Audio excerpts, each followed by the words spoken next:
Murray, and it's a great pleasure to have been asked to join you this evening. I wanted to just mention a few things in the short time I have. First is just to mention this: I'm not Jewish myself. I happen to have not just some, but most of my best friends are Jews. But the reason I mention this is that all my adult life I've been surrounded by, or chosen to be surrounded by, Jews.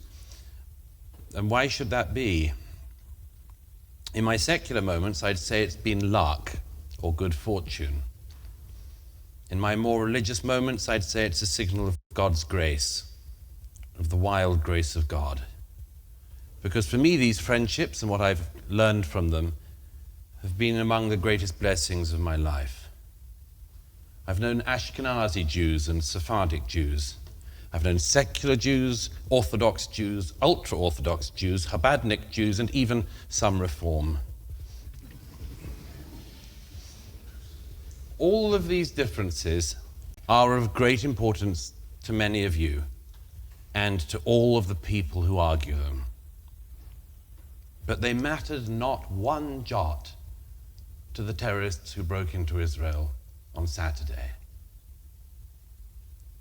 They didn't care whether they were killing secular Jews or religious Jews, voters for Likud or voters for Yesh Atid. They didn't care what the views were of the people they were killing, whether they were for or against recent judicial reforms in Israel, whether they were one of the few people who believe they don't know how to run the country, or whether they were one of the 8 million people who believe they do know how to run the country. All that the terrorists cared about was that their victims were Jews. That was it. They had to be Jews. I once asked Jonathan Sacks in private what he thought it meant to be a Jew, and he replied quite characteristically by quoting someone else. Specifically, he quoted his friend, the late great philosopher Isaiah Berlin. He said, Douglas, Isaiah once answered this question when he was asked by saying, to be a Jew is to have a sense of history. And I looked at Jonathan, I knew there was something more. He tilted his head. And I said, well, what do you think? He said, I think Isaiah was almost right. And I said, so what's your answer? He said, to be a Jew is to have a sense of memory. Now, memory can be a burden. For some people, an almost impossible burden. But it's also a blessing. Because if you as a people, you as individuals, know what went before, you know that the Jewish people have been here many times before, in many worse situations, and too many times to count. One of my favorite writers, Stefan Zweig, who my late friend George Weidenfeld, also of London, actually knew in London in the 1930s, both exiles from Vienna. Stefan Zweig, in 1938, in one of his last letters to Joseph Roth, who was soon to die himself in Paris, said from England this in a letter, 1938. He said, every morning I thank the Lord that I am free and in England. But I have an appetite for distant places again, and the desire to see the world in the round once more before it burns. Much as I adore Zweig, it seems imperative to me that we do not fall into the despondency or defeatism that Zweig expressed in that letter, however understandable it was. Because what we know, what he didn't know then, what we know now, is that the Jewish people have seen off every single one of their enemies for millennia. They have outlived every single one of the enemies who've wished to destroy them, from Pharaoh to Hitler. And they will see this enemy off as well. And I say that with absolute certainty. Now, what to do? May I make two suggestions? Firstly, it's always seemed to me that it is not the right of non-Israelis to tell the Israelis what to do. It is up to them to do what they need to do. In my view, all that people in the diaspora and their supporters can say is that they have our love, our support, and our solidarity in the weeks and months ahead. Whatever we can do to support them, we must do. But a second point, if I may. What we can do here in Britain is to keep our own house in order. And our own house in Britain is in disarray. It is not acceptable, it should not be acceptable, that the Jewish community among all of the communities of this country, in this diverse country, should be the one community expected to accept with equanimity those who cheer on the murder of Jews and those who support the murder of Jews. It is not acceptable that the Jewish community should be the only community in this land that is expected to put up with murder and then being scorned for their fellow Jews being murdered.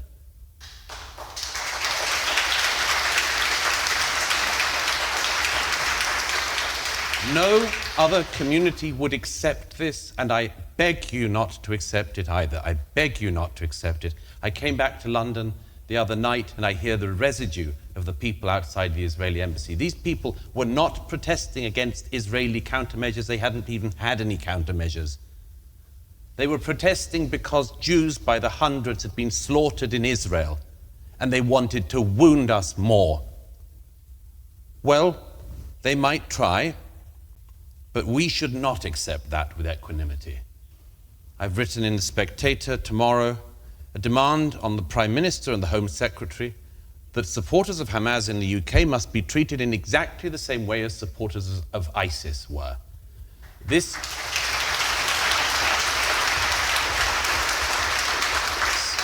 Some people thought that the claim that Hamas was ISIS was a rhetorical claim. We know since Saturday, if we didn't know before, it is not rhetoric, it is real.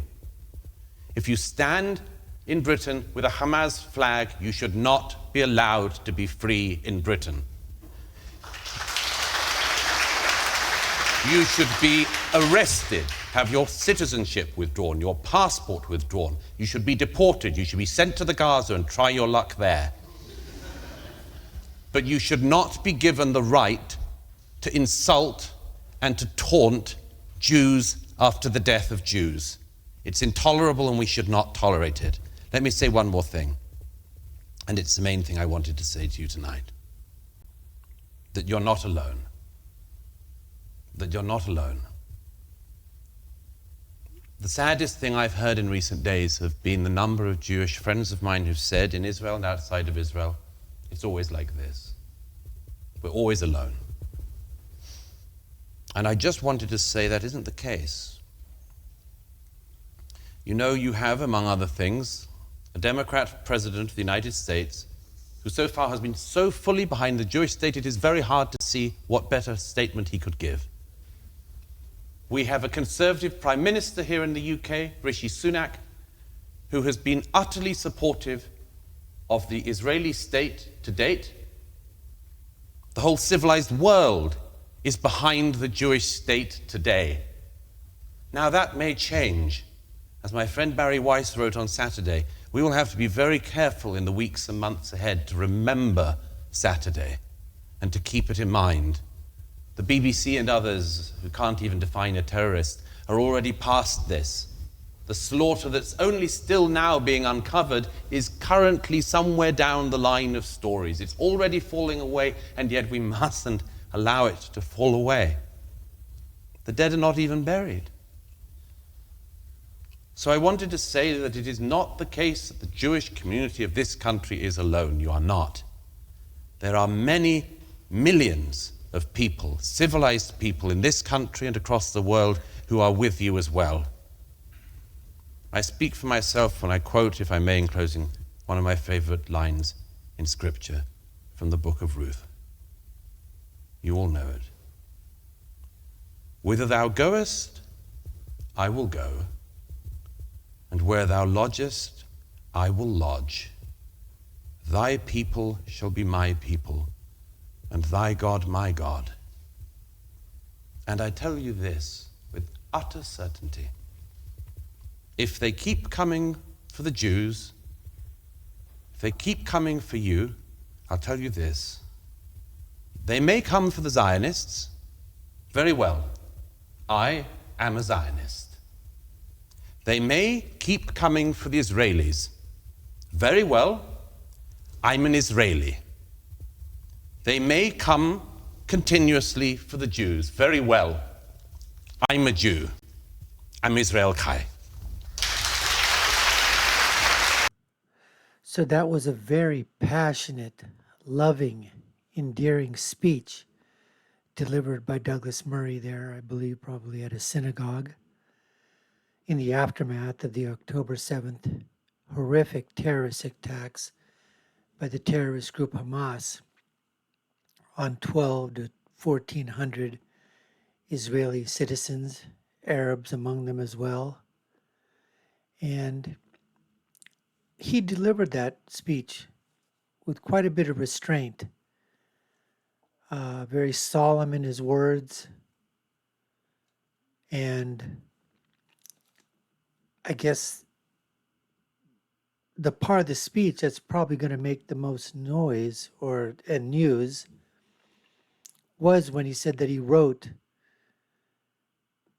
to the government, to the prime minister, basically saying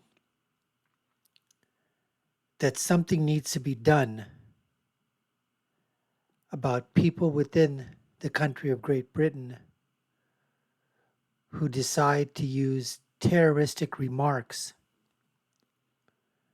waving flags of the terrorist group Hamas, chanting threats, chanting about death and murder and destruction, taunting the Jewish people. Now, I know they have laws in England, hate speech laws, which can take into effect. The problem is, from what we've heard, is that the police are not really going after these kinds of protests. They're not going after these pro-Palestinian protesters. And it's one thing to protest civilly. It's one thing to protest policy. It's one thing to protest that you're obviously angry with situation. But when you start crossing the line into, and then there's a fine line, but remember, there's a difference here between United States freedom of speech. We don't have hate speech laws here. They do in England. They do have Holocaust denial laws in Great Britain and Europe. So the question is, somebody wears a flag of Hamas. The question is, should you be allowed to wear that flag? Can you go about and jail that person? Can you revoke his British passport? Can you, expel him, kick him out of the country? I don't believe you're going to be able to do that. Now, I know you can ask for that, but then the question becomes, what happens when somebody, let's say from the EDL, puts on a flag that's anti-Muslim, let's say, or that's anti-gay, or anti-Hindu, or somebody else, or a Hindu person puts something on that would make someone who's a Sikh get upset. Now, I know the fact is that, the chanting, the name calling, the taunting, again, if it falls within the purview of the law, threatening